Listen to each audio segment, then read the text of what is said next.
జగనన్న ఓ జగనన్న రా అన్న బేగి రా అన్న విమర్శలకు వేళవుతాందన్నా. ఆంధ్రప్రదేశ్లో మొంతా తుఫాన్ను కంట్రోల్ చేసేందుకు రాష్ట్ర ప్రభుత్వం ఎంతో పటిష్టమైన చర్యలు చేపట్టింది. ఎక్కడికక్కడ పునరావాస కేంద్రాలు ఏర్పాటు చేస్తూ అధికారులను అప్రమత్తం చేస్తూ అదేవిధంగా ప్రజలను అప్రమత్తం చేస్తూ ఓవైపు ప్రాణ నష్టం జరగకుండా మన స్వయాన రాష్ట్ర ముఖ్యమంత్రి వర్యులు నారా చంద్రబాబు నాయుడు గారు అహర్నిశలు కృషి చేస్తే, మరోవైపు సోషల్ సైకోలు మాత్రం ఒక్క ప్రాణ నష్టం కూడా జరగకపోవడంతో రగిలిపోతున్నారు. వాళ్ళు ఓర్చుకోలేకపోతున్నారు, కడుపు రగిలిపోతుంది వాళ్ళకి.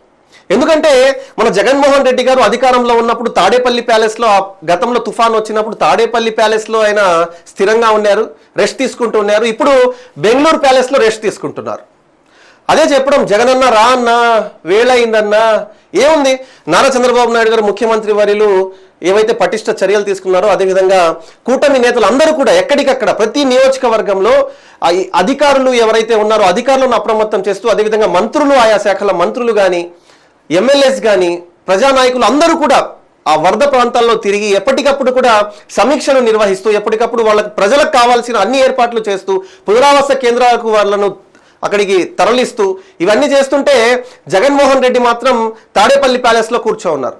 ఎందుకు కూర్చున్నారయ్యా తాడేపల్లి ప్యాలెస్లో అంటే ఆయనకు హెలికాప్టర్ లేదేమో నాకు తెలిసి, లేదంటే పరదాలు లేవేమో అందుకని రాలేదేమో. తుఫాన్లో పరదాలు హెలికాప్టర్లు అవసరం లేదు జగన్మోహన్ రెడ్డి ఇప్పుడు నాకు తెలిసి ఏం చేస్తాడంటే రేపు వస్తాడు తాడేపల్లి ప్యాలెస్ నుంచి నేరుగా వచ్చి మళ్ళీ స్క్రిప్ట్ చేతిలో అందుకుంటాడు.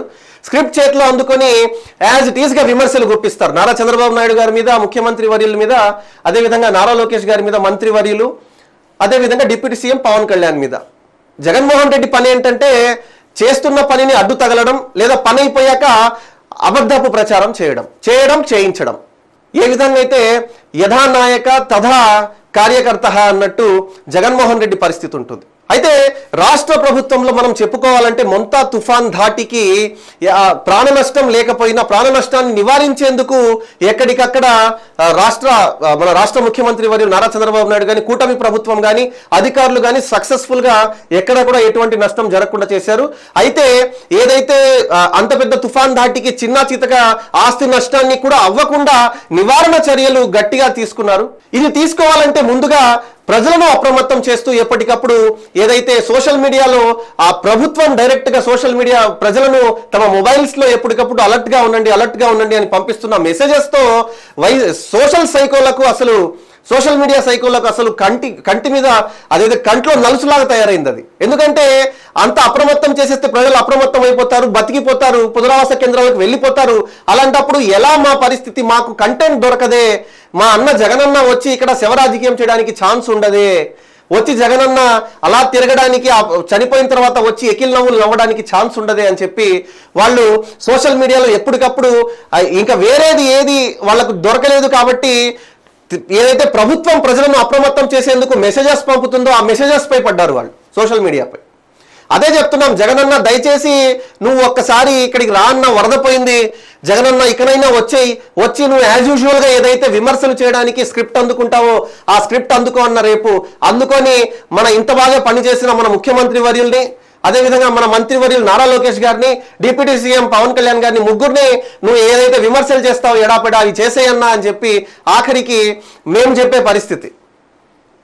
ఎందుకు చెప్తున్నామంటే జగన్మోహన్ రెడ్డి మారడు. ఇంత పెద్ద తుఫాన్ ఆంధ్రప్రదేశ్లో జరుగుతుంటే ఆయన వెళ్ళి బెంగళూరు ప్యాలెస్లో కూర్చో ఉన్నాడు.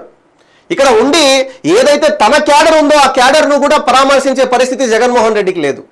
సీఎంగా ఉన్నప్పుడే జగన్మోహన్ రెడ్డి చేయలా, ఊరికే ఒక సుడిగాలి పర్యటన చేశాడు, వెళ్ళి కూర్చున్నాడు. అదేమంటే నేను వస్తే అక్కడ అప్రమత్తం అయిపోతే నా వెంట తిరుగుతారు అధికారులు, నువ్వు ఉంటేనే కదా భయంతో చేసేది.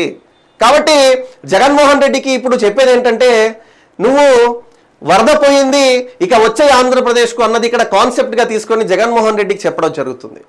Thank you so much for watching. This is Nizam.